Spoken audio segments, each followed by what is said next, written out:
这是点嘞，各位观众朋友，大家好，欢迎您收看藏人行政中央电视台本周西藏华语新闻节目，我是主持人卓玛。本期的主要新闻有：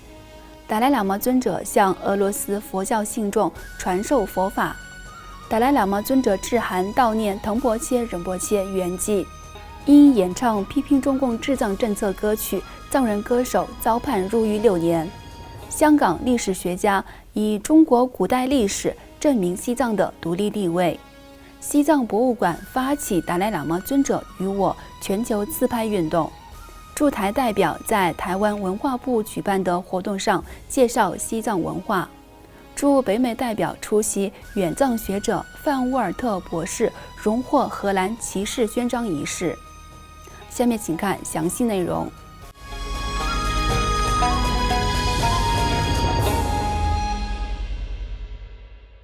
因俄罗斯佛教团体及信众的祈请，西藏精神领袖达赖喇嘛尊者于本周四11月5号至7号为期3天，在印度北部达兰萨拉的晴宫透过网络视讯直播，向俄罗斯佛教信众讲授龙树菩萨所著的《菩提心事》等佛法课程。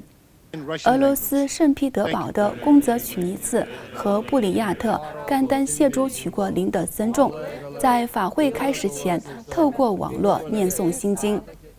达赖喇嘛尊者在第一天的法会上，向俄罗斯、卡尔梅克共和国、布利亚特和土瓦共和国等的佛教信众讲授了龙树菩萨所著的《菩提心事》，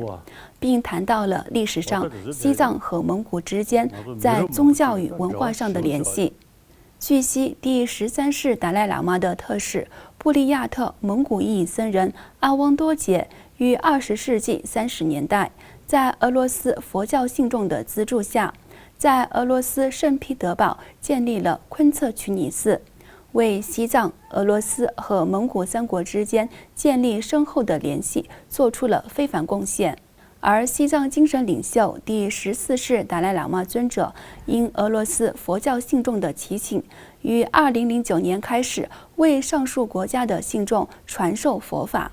另外，位于尼泊尔夏尔巴地区的藏传佛教尼玛派腾婆切寺主持腾婆切阿汪丹增桑波仁波切于近日在夏尔巴地区的腾婆切寺中圆寂，享年86岁。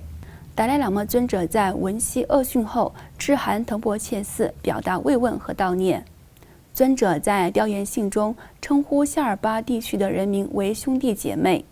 指出尊者曾于上世纪50年代在访问西京时会见腾婆切仁波切，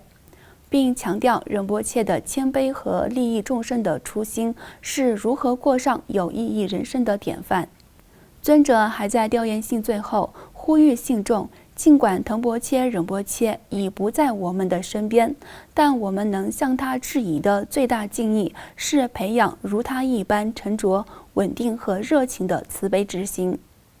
此外，西藏那曲比如县藏人妇女拉莫遭中共指控向国外亲友汇款，而在关押后非正常死亡，以及他的堂兄丹增帕巴也以相同罪名遭当局拘留后，另外一名比如县的藏人歌手因演唱批评中国政府在西藏实施压制政策的歌曲，于今年6月被当局判处6年徒刑。现年36岁的西藏康区比如县的藏人歌手楞珠扎巴于2019年5月发行最新歌曲《黑帽》，批评中国政府在西藏实施压制政策，随后遭中共当局的逮捕。在拘押近1年的时间里，楞珠扎巴频繁遭到军警的残暴殴打和审讯。今年6月，那曲的一家法院以分裂国家的罪名判处楞珠扎巴6年徒刑。目前，外界仅知道他被监禁在那曲的一所监狱中，无法获悉具体的监禁位置和健康状况。藏人行政中央外交与新闻部人权事务处负责人对此指出，这一事件反映了境内藏人在行使基本自由和权利时受到中共当局的肆意践踏和残暴对待，并呼吁国际社会关注境内藏人的处境和敦促中共停止迫害藏人。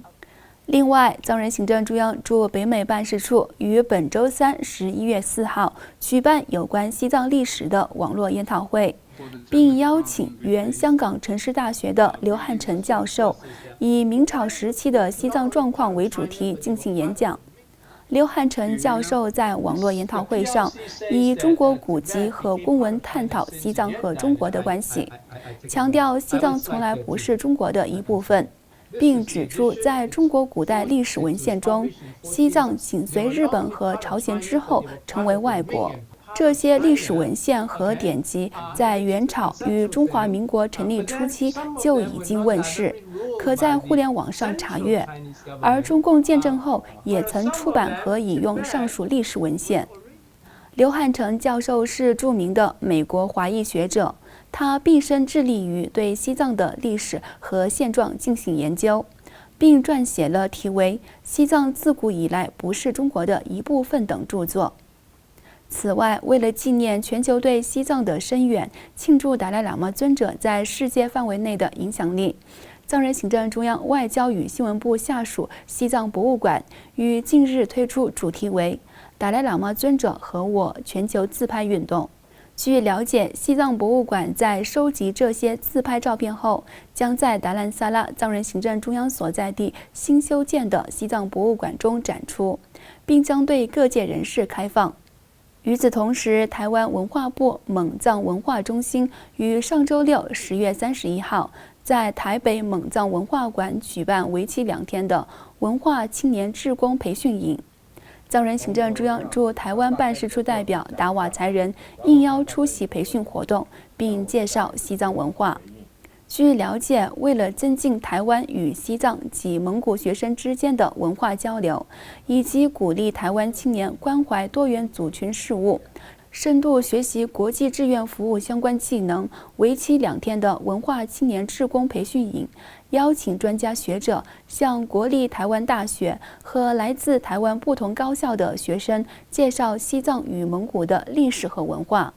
驻台湾办事处代表达瓦才仁在活动上向台湾学生介绍了西藏独特的历史和文化，以及西藏境内外的现状和藏人的处境等，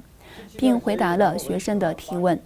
当天晚些时候，代表达瓦才仁还出席了台湾基督长老教会总会为台湾、香港、西藏、东突厥斯丹等中共迫害的人民举行的爱无国界人民晚寿祈福活动。请继续收看今天的最后一则新闻。因荷兰王国驻旧金山总领事馆的邀请，藏人行政中央驻北美办事处代表欧朱次仁于上周四10月29号透过视讯参加了该领事馆中举行的授予迈克尔·沃范特博士骑士勋章的仪式。迈克尔先生撰写的《西藏的地位》一书成为国际法对西藏历史、政治和现状的标准参照文献，对西藏做出了巨大的贡献和恒久的帮助。迈克尔先生在颁奖仪式上感谢各方来宾，并谈到他在11岁时左右如何认识和关注西藏问题，以及如何受到达赖喇嘛尊者的启发，通过专业知识为西藏代言等往事。观众朋友，以上是本期节目的全部内容。欲了解有关西藏境内外的讯息，请登录屏幕下方的网址。感谢大家的收看，我们下期节目再会。